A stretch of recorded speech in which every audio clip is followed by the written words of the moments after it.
రాజమండ్రి కల్తీపాల ఘటనలో మృతుల సంఖ్య 13కు చేరింది.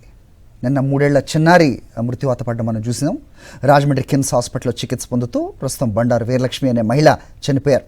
కల్తీపాలు తాగి అనారోగ్యానికి గురైన వీరలక్ష్మి గత 24 రోజులు మృత్యువుతో పోరాడారు. ఈ క్రమంలో కిమ్స్ హాస్పిటల్లో చికిత్స పొందుతూ ఆమె మృతి చెందారు. అలాగే నిన్న 3 ఏళ్ల చిన్నారి జయకృత్ రాజ్ చనిపోయాడు. కల్తీపాల ఘటనలో నిన్న ఇవాళ వరుసగా జరిగిన ఈ మరణాలతో మృతుల సంఖ్య 13కు చేరింది. ఘటనపై అప్డేట్స్ మా కరెస్పాండెంట్ హరీష్ అడిగి తెలుసుకుందాం. హరీష్, చెప్పండి, మృతుల సంఖ్య రోజు రోజుకు పెరుగుతూనే ఉంది, కానీ ఎలాంటి చర్యలు తీసుకుంటోంది ప్రభుత్వం? సో ఒకవైపు చూస్తే పరిహారం కింద 10 లక్షలు అని ప్రకటించేసి చేతులు దులుపుకున్నట్టుగా తెలుస్తుంది. ఏంటి మీ దగ్గర ఇన్పుట్స్? మరి రాజమండ్రిలో కల్తీపాల ఘటనకు సంబంధించి మరణమోదం ఇంకా కొనసాగుతూనే ఉంది. ప్రస్తుతానికైతే ఇవాళకి అంటే ఈ ఘటన జరిగి దాదాపు 22 రోజులు కావస్తోంది. ఈ వ్యవహారం బయటకు వచ్చి ఇప్పటిదాకా 13 మంది ఇవాళ బండారు వీరలక్ష్మి అనే 60 ఏళ్ల మహిళ రాజమండ్రి కిమ్స్ ఆసుపత్రిలో చికిత్స పొందుతుంది వచ్చింది. దీంతో 13 చేరిన మృతుల సంఖ్య అధికారికంగా అయితే 14 ఉంటుంది. ఎవరైతే ఈ ఘటనకు సంబంధించి కనకరత్నం అనే మహిళ మొదట మృతి చెందిందో ఆమెనైతే ఇంకా పరిగణలోకి తీసుకోలేదు. దాంతో అధికారికంగా అయితే ప్రభుత్వం 13 మందినే బాధితుల కింద ప్రకటిస్తుంది. ఇవాళ బండారు వీరలక్ష్మి చనిపోవడంతో 13కి ఈ సంఖ్య పెరిగింది.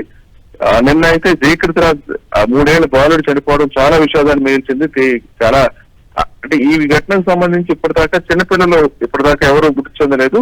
6 ఏళ్ల మనోహర్ అనే బాలుడు విశాఖ మృతి చెందారు. దాని తర్వాత రెయిన్బో ఆసుపత్రిలో 3 చిన్నారులు నిన్నటిదాకా చికిత్స పొందారు. అందులో జయకృత్ రాజ్ అనే 3 ఏళ్ల బాలుడు చనిపోవడం మొత్తం అందరినీ తీవ్రంగా కలిసివేసింది. ఇవాళ మరో మహిళ మృతి చెందింది. ఈ మరణబంధం అయితే కొనసాగుతూనే ఉంది. గడిచిన 15 రోజులుగా రోజుకు ఒక్కొక్కరుగా మృతి చెందుతూనే ఉన్నారు. బంధువులంతా తీవ్ర విషాదంలో మునిగిపోయారు. ఇంత జరిగినా సరే వీళ్ళకి సంబంధించిన ఫోరెన్సిక్ ల్యాబొరేటరీకి సంబంధించిన ఏవైతే ల్యాబ్ కి శాంపిళ్లు పంపారో ఆ రిపోర్ట్ ఇంతవరకు కూడా ప్రభుత్వం స్పష్టం చేయలేదు. అధికారులు కూడా కేవలం అక్యూట్ రీనల్ ప్రాబ్లం కింద చికిత్స చేస్తున్నారు తప్ప వీళ్ళు పూర్తి స్థాయిలో చికిత్స ఏ రకంగా చేయాలి, అసలు పాలనలో ఏం కలిసిందనే విషయాన్ని కూడా ఇప్పటిదాకా పూర్తిగా ప్రకటించిన పరిస్థితి లేదు. ప్రభుత్వం అయితే ఇప్పటిదాకా మృతులకు సంబంధించి 10 లక్షల రూపాయల పరిహారం అయితే ప్రకటించింది. ఎవరైతే ఆసుపత్రిలో చికిత్స పొందుతున్నారో వారి చికిత్స ఖర్చులు అయితే భరిస్తుంది. మరోవైపు ఇది రోజుల తరబడి కొనసాగుతుంది. దాదాపు 23 రోజులుగా ఈ వ్యవహారం అయితే కొనసాగుతుంది. బాధితులు ఆసుపత్రి వద్ద బాధితుల చికిత్స కోసం బంధువులు కూడా తీవ్ర ఆవేదన వ్యక్తం చేస్తూ అక్కడే కొనసాగిస్తారు. ఎవరో చేసిన తప్పుకు తమ కుటుంబాన్ని బలైపోవడం మీద తీవ్ర ఆవేదన అయితే వ్యక్తం చేస్తారు. దీనికి సంబంధించి సిబిఐ ఎంక్వైరీ వేయాలని కూడా ఇప్పటికే వైఎస్ఆర్సీపీ కూడా డిమాండ్ చేసింది. అయితే ఇప్పటిదాకా ఎటువంటి స్పందన అయితే ప్రభుత్వం దగ్గర నుంచి లేదు.